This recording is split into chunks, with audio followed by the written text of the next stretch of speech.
Welcome back to Psychology of Peace Building. I had alerted you a few weeks ago I will be doing some review these last weeks of the course, and that's exactly where I'm going to start today. Then I'm going to talk a little bit about toxic systems because you're holding these truths workbook as well as living inspiration empowers you with tools to go beyond interpersonal conflict into toxic groups, toxic marriages, toxic relationships. And I want to make sure you understand how these tools all empower you so that you can practice them and see how they work for you. Today I'm starting with my model of escalating destructive, potentially violent conflict. To quickly review, this is the model that pulls together everything you've studied. You also have 4 stages in the last case study of holding these truths that takes you step by step with how to diffuse and de-escalate angry misunderstandings, conflict. Let me quickly review how it all comes together here. First of all, social learning explains how we learn our approach to conflict or peace. And sadly, most of us have learned more of a violent approach, a punitive approach. I'll be talking about that in a couple of weeks. Especially, toxic masculinity tends to promote physical violence. Toxic femininity promotes psychological, interpersonal, emotional violence. It's not good. So cultural spillover will often show us. And you can see how whatever cultures you identify are teaching conflict resolution and peace building by watching the children, very young children. They will emulate their models, their parents, and the other beloved adults they're watching, and they will show you exactly what we are teaching them. So watch them as your mirror. And it's important to realize that we all come from different cultures when it comes to conflict resolution and peace building. So that complicates things, right? Yes, not all of us are raised with violence, thank God. But most of us see it modeled in our overall society and culture. We see win-lose competition revered and celebrated. I have nothing against the World Cup, guys. I love watching the best of the women and the men play. But we need to be finding ways to glorify, rich, full, peaceful living as well. We can't just make win-lose our model. Look at this world when we do. And sadly, we've neglected the earth because we're so preoccupied with each other that we've done a lot of damage. So anyways, at the level of everyday living, we are living our social learning, our cultures, and what Albert Ellis called our root expectations. And conflict will get triggered if our expectations are disappointed, violated, or if we've been raised to be a bully, because we will be inciting conflict in our daily life, trying to dominate other human beings and hurting them. That's just the way it goes. So this is a Psychology of Peace Building course, and we're going to focus on how can we build peace. But first of all, other triggers. And here we are in the midst of a heat wave in California and other parts of the world. And sadly, heat and crowds do lead to more frustration, aggression.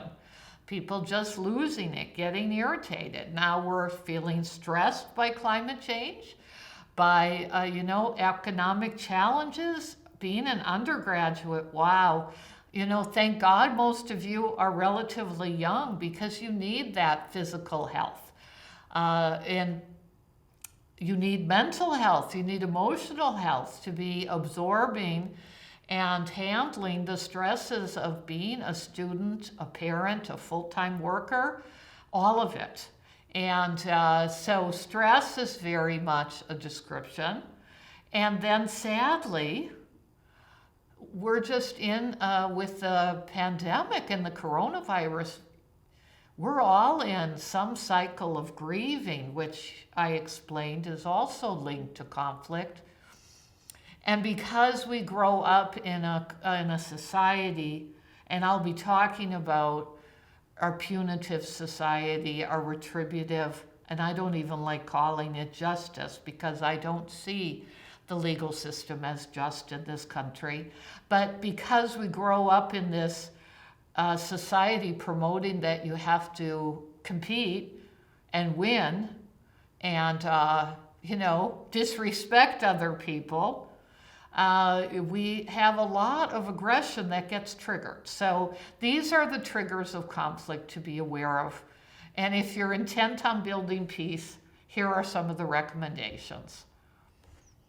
First of all, peace builders need to learn how to suspend judgment. Now, that's different than asserting boundaries to protect yourself. I'm not saying just allow people to hurt you. No, not at all.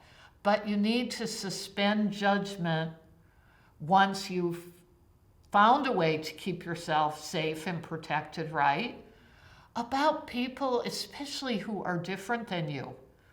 Give them the benefit of the doubt and seek understanding. Figure out what you don't know. That's an important point because judgment will trigger destructive, potentially violent conflict.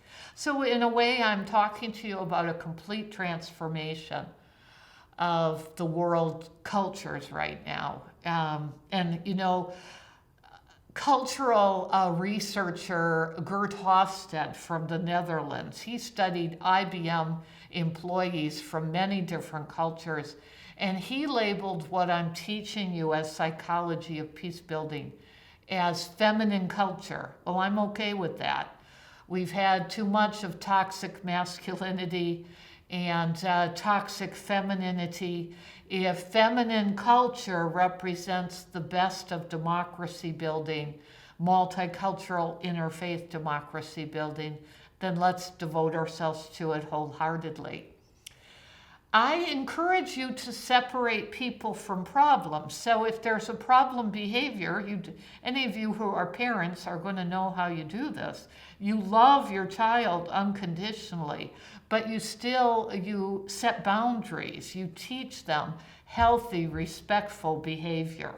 It's a constant with child development and parenting, and that's what you do with peace building as well. If you can listen with empathy and compassion, very powerful. If you can't, show sincere interest in other human beings. And then a lot of what I've been introducing to you focuses on skilled, careful listening. And the deepest level of that listening is to identify what an angry, upset, frustrated human being needs. Not necessarily what they're demanding and telling you, but what they actually need. Like they need to cool off, to cool down, right? So these are some of the recommendations to diffuse and prevent conflict. Unfortunately, most human beings have not learned how to do this. So, cognitive psychology has discovered a lot of defense mechanisms, at least within human beings in the United States, with how we escalate destructive, ugly conflict. Here's a quick review. We have self-serving bias. We see in other people our own weakness. We condemn them. We are harsh in judging them while we deny our own part. We minimize, excuse, and justify our own behavior. Not a winning combination for peace building. We must somehow learn to observe ourselves and change these trained incapacities in order to be peace builders. Now, if it does escalate to the peak, actually, we're in a crazy time with police at the moment. I think we've been absolutely desperate, and we've been hiring a lot of people who are ill-suited to be police officers. Now, let me give you some context here. Negotiation, conflict resolution, and peace building was started at Dominguez Hills to teach local law enforcement how to be more effective in policing, more humane in policing. We were a huge training education program, and the police officers who are trained and educated from Dominguez Hills are officers of color and women. They're not your stereotypical, horrible, racist, sexist officer. But I'm going to talk in a few minutes about their toxic system and some of the challenges they face in trying to transform it and change it into a healthy system. But they're the ones who are actually trained for physical violence. I know the African American community does not trust police, and other communities don't for very good reasons, but at their best, they are trained to be effective. Arming ourselves is not working. It's just not working.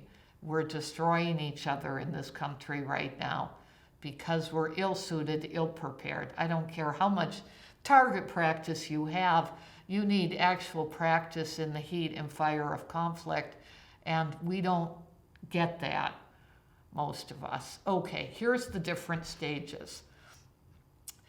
To prepare so we don't go there, when you are gathering information about the cultures and the root expectations and all, the social learning of whoever you're in conflict with, it's also a good time to negotiate what I'll call bully boundaries. Since we come from different cultures, some of us may be very comfortable with screaming and yelling, believe it or not. Cultures around the world, when they scream and yell, they're passionately engaged in conflict resolution and peace building. It's not perceived the way it can be in California. Many cultures interrupt each other, believe it or not. Californians can't believe this because interruption is like the gravest sins of communication in California. But yes, there are cultures where if you don't interrupt, people will assume you're not interested in what they're having to say. So you need to get to know the different root expectations and then negotiate. What do you all need in order to feel comfortable, respected, and safe?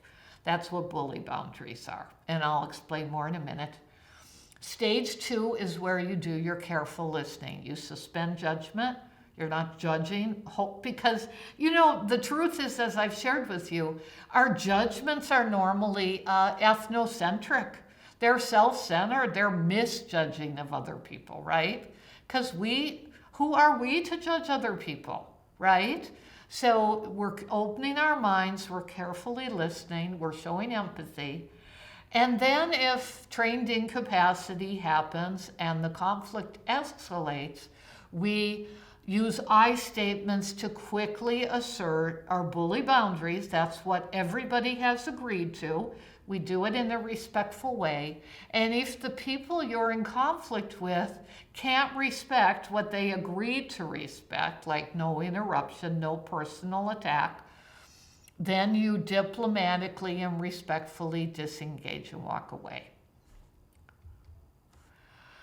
That is my review for today. I'm going to be talking to you in a minute about toxic systems, but I hope that helped you.